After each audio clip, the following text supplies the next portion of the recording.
So welcome back to Great Northern Cascades Division in N-Scale. It's a public holiday here in the US today, but such an important delivery that the mail service still decided to come and deliver something. So let's pop open this box and have a look and see what goodies we have. Alright, so I'm very glad that all of this showed up today. I wasn't actually meant to get here until tomorrow, but since it's a public holiday, I am off work, and so now I have all day to play with this, minus kids and dogs and other adulting stuff. But this is the first batch of the Digitrax equipment that is going to be powering all the layouts, starting out with the DCS210 Plus command station, and that is also a 5 or 8 amp booster. I'll be configuring it for 5 amps, with it being N-scale. But that provides duplex radio system as well, so it has a pretty nifty radio handset. So can walk around the layout and use that. Now, one of the advantages of the 210 Plus is that it also includes USB. So through USB connection straight into JMRI, which we'll talk about in future videos. JMRI is the Java Model Railroad Interface. It's a suite of applications that you can run on a computer, and it lets you provide some amount of computer control to the layout. So rather than having to program things through a Digitrax wireless handset, you can pull up and do decoder programming through JMRI. You can control signaling through JMRI. You can also then build out almost like a map of what all the turnouts would be for a yard or something like that, and then you can click buttons on the computer and all the individual turnouts will throw. You can configure routes, so multiple turnouts will throw. There's a whole bunch to get into there. Anyway, this includes it built in, but it also has the radio handset, so you kind of get the best of both worlds there. Then have a PM74, so the way Digitrax recommends that you do it, and NC and others would be the same kind of thing. It's okay, so this is going to provide out 5 amps of power. Well, are we just going to have that as one big power district? Usually not. You're going to break it down into sub-districts, and that's what these PM74s do, power management units do. And so this allows you to create up to 4 sub-districts. And so the idea there, I think we talked about in a previous video, for example, one of these could be for the return loop. So if we kind of spin around from where we are, on this upper deck here, this is essentially going to be modeling what the docks would be in Seattle, so kind of south of where King Street Station would be. What I'm going to do is we're just going to have a big teardrop loop that'll come back around, and so around here somewhere there'll be a turnout. So basically all of this around here is going to be a return loop. Well, so what we can do on the PM74 is we can say this sub-district is a return loop. This needs to auto-reverse. And then we can have another sub-district, maybe that's going to control King Street Station. Another sub-district that will control, maybe it's between Everett and Seattle, something like that. And if you have a short in one of these sub-districts, it only shorts out that particular part of the layout. It doesn't take out the whole layout. So we'll probably end up with about 4 or 5 of these, maybe more, as we add in additional boosters and stuff as well. So this is the first one, just to kind of try it out, see how it works. Just have its own little power supply. This is then just a little holder that can be used for the actual wireless handset. And then this is cabling. So Digitrax uses LocoNet to be able to communicate between all the different devices. Now again, I'm going to be connecting this into JMRI. Some things will be done in JMRI, some things will still be done natively in Digitrax. And so LocoNet, it's kind of like a telephone cable. It uses RJ12 connections, and basically you just plug between, for example, the command station and the PM74. If we then add in additional boosters in the future, again, there'll be another LocoNet cable that will make up, that goes between the command station and the booster, and then from that booster out of the PM74s that are connected to it. It's basically just a communication network that Digitrax uses to be able to then let you configure things. So again, you can do some of that configuration on auto reversing and things like that from this wireless handset through the command station using LocoNet. In theory. I haven't used Digitrax a whole lot. I used NCE on previous layouts, on a T-Track layout that I was part of. The main club layout that I've used was NCE, but an N-Track layout that I used as part of a club was Digitrax. Didn't use a lot of it. Again, it kind of connected into JMRI, and there wasn't a whole lot of sub-districts going on. So this is somewhat new, so it will be a good learning experience. We'll try and figure it out together. But I'm going to start unboxing some of this cool stuff and see what the command station and the wireless handset looks like. Alright, so this is the command station, the DCS210. Kind of a wee little thing, quite a heat sink on the back of it. This isn't really going to be a review of this. This is just, you know, going over what we have in the system and why we're going to be using it to the best that I know, based on how I'm thinking of how it's going to be configured right now. Like I said, you have the ability to make it a 5 or an 8 amp, so HON or ORG scale, so we'll leave it in the middle for N scale. That should give us 5 amps, and we can put the unit to sleep. We can put it in operating mode and run mode. There's some of the LocoNet ports for it, USB port to connect out to a computer like JMRI. There's the input power for the actual unit itself, and then this is where we'll then make our track power connections and things like that. Cool thing about this, like a lot of the command stations and Digitrax, is that it also has one for a programming track. So the idea there is, rather than having to do things like programming on the main for DCC decoders and things like that, when you go into programming mode, it'll basically flip over the power connections and use a programming track. So when you put your loco on that programming track, the rest of the layout is untouched. You can do whatever programming you want. You're not going to mess up any of the locos. So that's kind of cool. That's a real kind of whirlwind to that. Also then came with this, the UR93. And this is for the actual radio receiver part of it, and so LocoNet connection on the top. It has its own power connection for I think it's PS14 power supply, a little 2 amp power supply if that. And so this will go somewhere around the middle of the layout. And like I said, this is then going to be basically receiving the signals from that wireless handset. Just a little thing. And then this is the actual handset itself. Kind of plasticky. It's kind of lightweight. I thought it was going to be a little bit more than this, to be quite honest, especially given how much the whole system is, but I don't know how much we'll use it.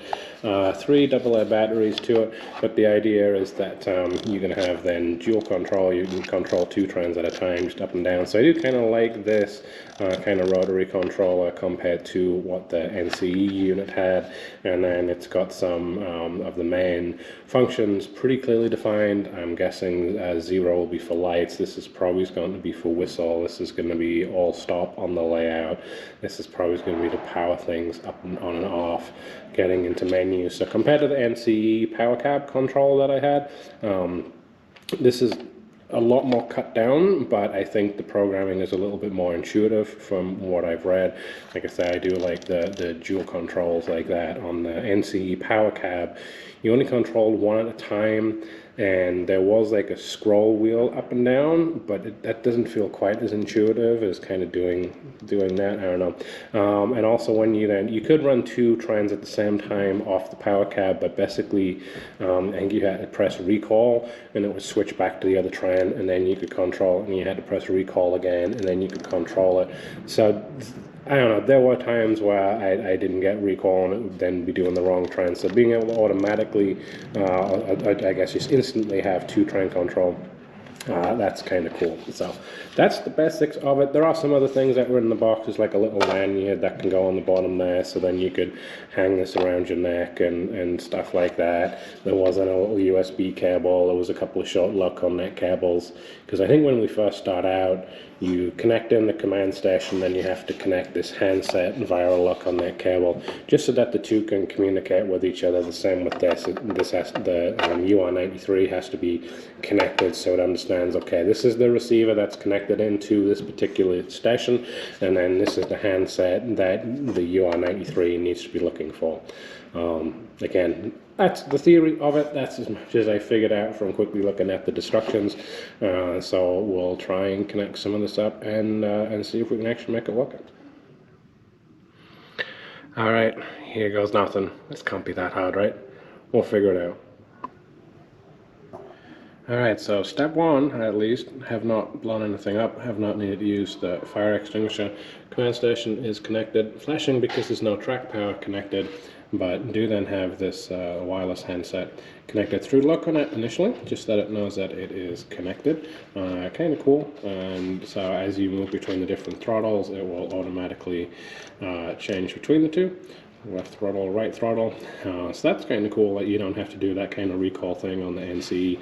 So I'm probably going to figure out the Digitrax stuff first, like try and get that UR93 connected, try and get this working in wireless mode before I start actually trying to get it connected up to any kind of track. It's best just going to be very simple, single length of 3-foot track with a trail when I do get to it. But I want to try and figure out this Digitrax stuff first, because I know that once I connect it into actual track power, like that should just work. Like that then just becomes a DCC system. That's nothing new. So I think the next step now is going to be batteries into the handset, UR93 connected via LocoNet and power supply, and see if we can get the handset now talking wirelessly over that duplex radio, because that's kind of one of the key things that I want from this system. Don't want to have to be tethered and having to plug in the whole time. Alright, so again, this is not a review, this is not a how-to, this is just first impressions and initially getting it set up. So this is now the UR93 connected in. I mentioned it has a PS14 power supply. It's actually only 300 milliamps. It's a really small little power supply, but it's enough to power this. Connects into LocoNet, and then now sure enough, once you put some batteries in, up on the top it now shows us that we are connected. Went away. It now shows us that we are connected into channel 13. It shows us the strength of the radio network there as well. So again, not sure exactly how much we'll end up using this versus using JMRI and then using something like Trend Driver from a smartphone. There's a couple of other options as well, but at least this gives some basic programming functionality. So for example, I'm going to go ahead and rename this radio network just so it's a little bit more intuitive, and so to do that you would plug into LocoNet, you would configure it, and then you can disconnect it with a handset from LocoNet, and again it will then just work wirelessly. So there are advantages to doing this, and it does seem like it's a fairly straightforward system setup right now. So this part's looking pretty good. I think the next part is probably connecting up that PM74. And again, there's another PS14 little power supply for that. So I think we'll connect this up. Actually, no. I think what we'll do is make sure, let's put the track connection onto this now. Make sure that we do actually have some DCC control, and we can make a train go backwards and forwards and say, great, now we have DCC working, and we can knock off for the rest of the day. But I want to make sure that DCC will work straight through the command station, probably before I start getting into that PM74. Just in case I get something mixed up wiring wise, let's make sure that we can actually get a trend moving, and then it'll feel like some amount of progress. Alright, so got track power connected. Digitrax looks like it wants minimum 12 gauge wire, which is a little bit annoying on the NC system. I could easily just jump around to the Carter Unitrack like that. So a little bit of a pigtail here just to try and get it going. Did also switch over to run mode rather than op mode, and so now all the flashy lights have gone away. I guess op is kind of like a programming mode. Also then found out that this scale doesn't control amps out, 5 or 8 amps out. It actually controls the track voltage that's going out. So if it was HO, it would be 15 point something volts, and should be about 12.6 volts. Not exactly sure. Anyway, I just wanted to kind of throw something onto a multimeter just to make sure, okay, what power do I have going out at the moment, and then make sure that when I actually come over onto the track itself, I'm reading pretty much the same. So I am, so that should be wired up correctly, because I didn't want to put any kind of locomotive on it until I made sure that that was going. So now let's drop a locomotive on. We've got the wireless handset going through the UR93, and so now when we put that loco on, we should be able to then dial in the road number for that DCC decoder, and we should be able to get a trend moving. Let's see. Alright, so we now have loco sitting out on the track. Nice little F7 unit. This is one of the Cardo F7 units, and we also now have the receiver here. So it should be select loco and then put in the road number 4441. Go. Now let's see if we can do the light first. So it does have kind of like a hotkey for light. Oh, light does come on. Light does go off. Alright, so let's go on You know how to do this one-handed. Let's see if we got some kind of speed control. Now this decoder is programmed. There we go. This decoder is already programmed, so it does kind of have like momentum starting and stopping. So let's now bring that to a stop, and then this key here should change direction, and so now it should go in reverse. Yeah, there we go. The light has gone off in reverse. And that's it. So other than the weird little pigtails that you had to do, let's come forward again, other than the weird little pigtail connecting it in the track power, that does at least work okay. One thing that I am finding a little bit odd is there's no readout on the throttle as to what the actual throttle power position is. Again, on the NC unit, it would show you kind of like what speed step it was at, and then through JMRI, if using engine driver or train driver on a smartphone, again it shows you. This doesn't. I'm not seeing anything that's telling me what kind of power it's at. Forward speeds we're just reporting 0%. I don't know if there's something different that I need to do there. And then again, if we come reverse, I guess that's left. Oh no, I guess it does. Just above, I'm getting confused. Right throttle and left throttle. Okay, so just above where the green loco symbol is, it does show percentage of the throttle. So right here, right throttle active, SP, which I'm guessing is speed, percentage. There we go. That's what I was missing. So it's kind of cool, I guess, that you can have that right and left loco. But then also maybe it's going to be a little bit different in terms of, okay, keeping track of both of them. But that's cool. Okay, so we've now got, let's see, so we've now got the command station connected, we've got the UR93 connected, we've got the handset running wirelessly, and we do at least have track going straight off here. So I think the next step then would be to try that PM74. The same kind of thing as we've got here. We'll just connect the PM74 into LocoNet. We'll give it one of the power feeds, and then rather than this pigtail coming straight off the booster, we'll pull it off one of the sub-districts on the PM74. That should then replicate how the actual layout is going to be, albeit in a very, very small format and in small factor. Alright, so this should now be the PM74 wired in. Alright, so hanging out there.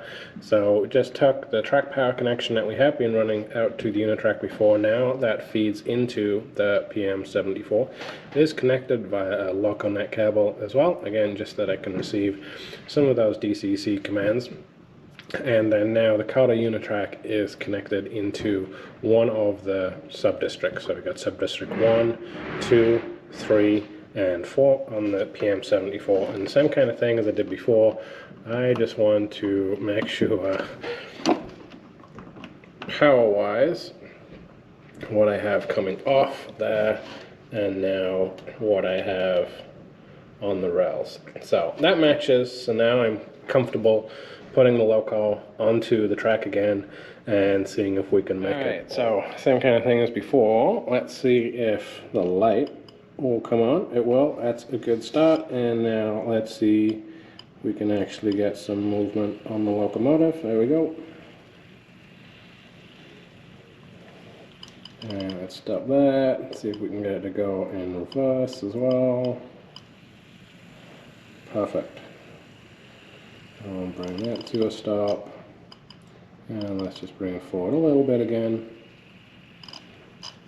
Alright, cool. So that is functionally the system that I'm going to be running here on Greater Northern Cascades Division in N-scale.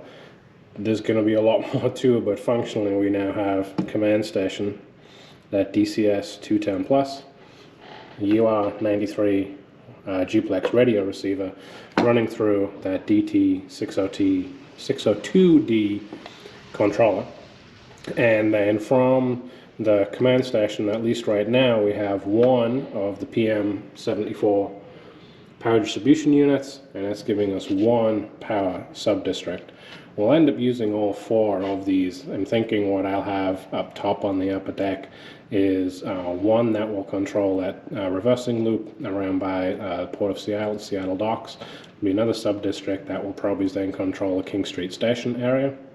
Another sub-district that will then control roundabout Inderbear Yard. I don't know if I'll have one PM74 doing all of Inderbear, but at least for now, the track that will run through Inderbear and then go over the bridge on the other side will be there.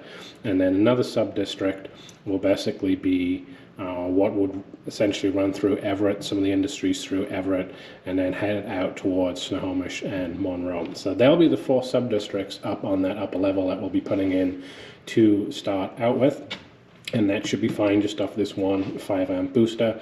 And then the future plans would essentially be another couple of boosters that are about the same kind of size as this. They'll have their own power supply that will run in. There'll be a local net cable that connects to them. There is then a common ground. I think it's this middle one that comes out, the command runs out, but it's functioning the same thing. You have a power supply into them, a local net connection back to the command station. And then you'll have the power connections that will go out to PM74s, and then from the PM74s, rather than just these weedy little, what they are, 24 gauge feeder wires out with a Carter Unitrack, the PM74s will connect into all of those wires that we pulled.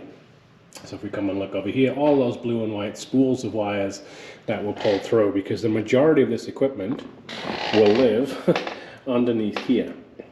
This is kind of the main central area of the layout. If we try and get our bearings, there's that main central peninsula. And so all of the wiring kind of pulled into here. Most of the DCC equipment is going to connect under there as well. So for now, we'll end up with the command station, the wireless radio receiver that I'll need to figure out where I'm going to mount it, and we're on the PM74s. And we should then be able to actually hook up the sub-districts as well. It's pretty much lunchtime. I think I'm going to grab some lunch and then think if I'm going to attack that now, or if I'm going to think a little bit more, if that's the right way to do it. But at least for now, pretty good start on this Digitrax equipment. Happy with how quickly it was coming together. And again, some people will say, should have gone NCE, should have gone whatever. I know there's a few different systems that are out there, and really it all just comes down to preference. What are you wanting to get from the system? On larger layouts, I typically have seen Digitrax used more frequently, and maybe it's used with more success. I don't know if I would go that far. I have used NCE before. Like I said, that will still be used for upper deck, very upper deck layout, just for running some HO and double gauge trains.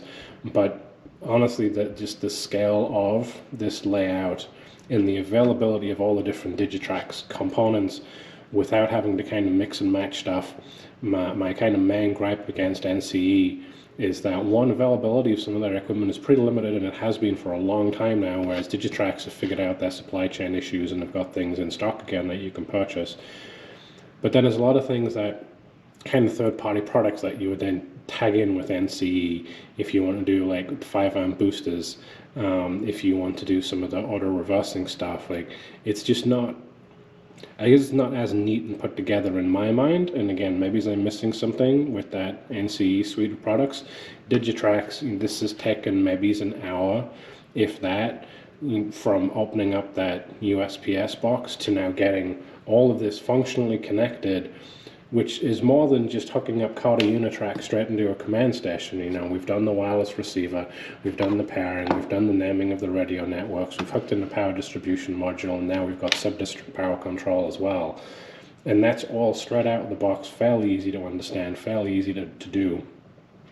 And that's one of the reasons why I went with Digitrax. So if you use other systems, that's great, more power to you.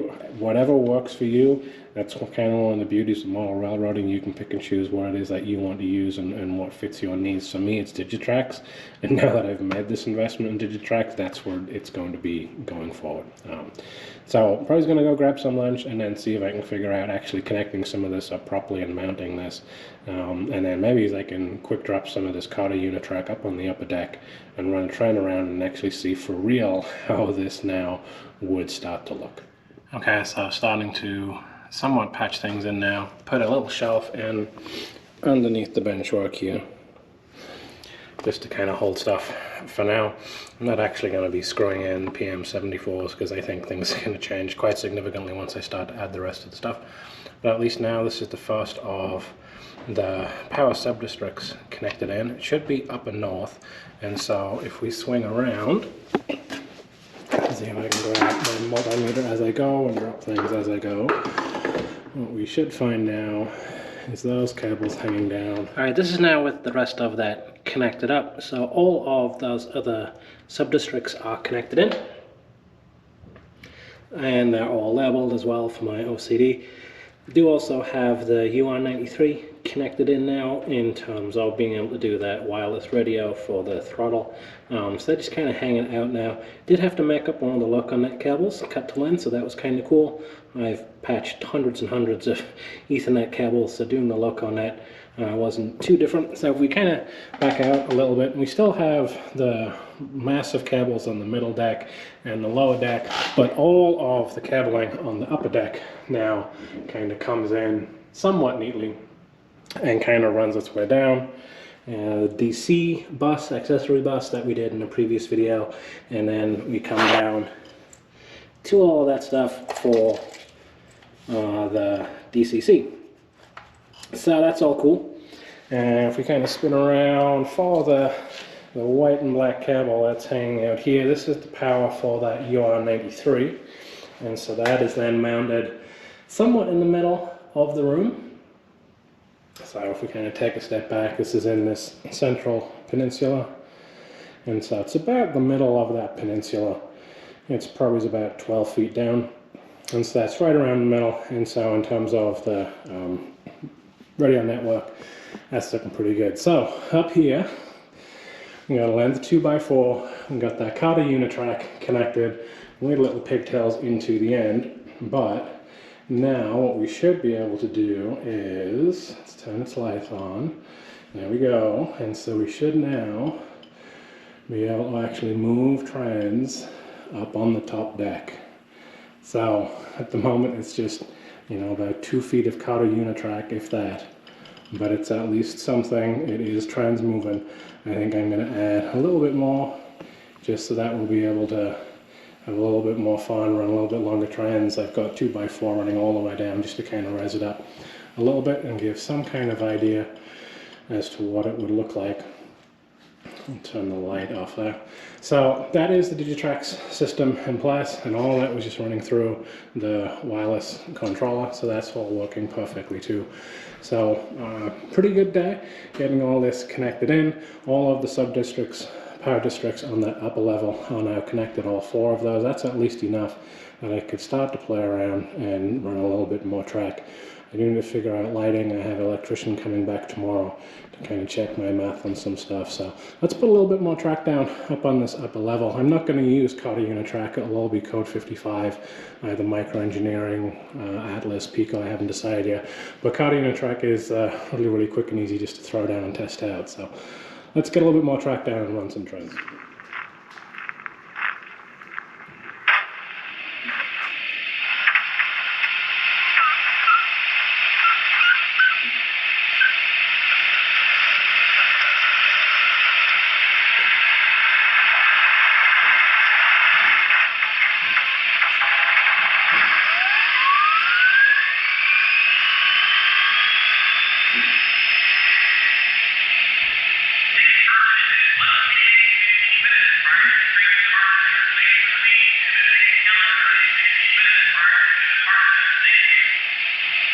Broke up through that whole transmission. Try it again, over.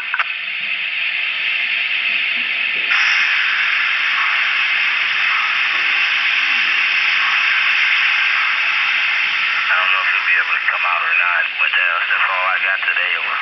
Okay. I'll give you a holler after it gets by then. Thanks.